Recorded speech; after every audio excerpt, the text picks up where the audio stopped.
So now we want to look at some competing ethical views about beef production, cows in particular. We're focusing on cows because they're this large animal, has serious effects, lots of environmental and climate-related sort of effects from the production of beef in particular, lots of use of water and so forth, the antibiotic use, the growth hormones. We'll look at all of these features and discuss with some industry experts as well as some critics of the industry some of these aspects of the way in which our beef is produced.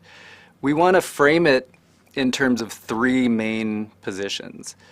We'll have speakers from the industry come and argue that we really can produce beef in this intensive manner using confined feedlot operations and basically what they call factory farms, and that's okay, that it's okay for the animals, that it can be done in a precise way, that technology needs to get a little bit better and more precise. We can clean things up, we can avoid some of the runoff into the waters and some of the dead zones in the Gulf of Mexico.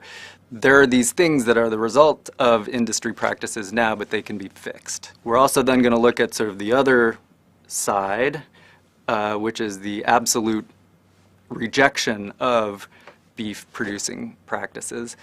These would be people who are vegans for ethical reasons, maybe vegans for health reasons, vegetarians for kind of climate reasons, people who reject the eating of beef. You have to keep in mind that if you're a vegetarian and not a vegan, there's a sense in which you're still open to the production of cows because vegetarians eat cheese and drink milk and eat yogurt and so forth.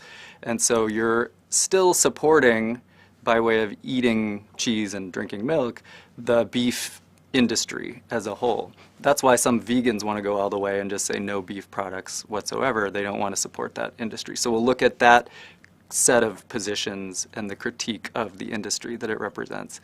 Then there's the middle position, which we also want to focus on because in some sense it's the most influential at the moment. A lot of people are worried about the industry.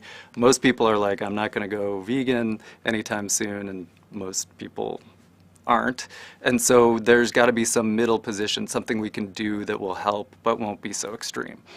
We're going to call that the Ithaca response. It's sometimes also called the agrarian method, the sustainable approach, the humane approach, something like that. The thought would be there's got to be a way to raise cows so that they're grass-fed and they can roam around and they're happier and they're not confined and they're treated well.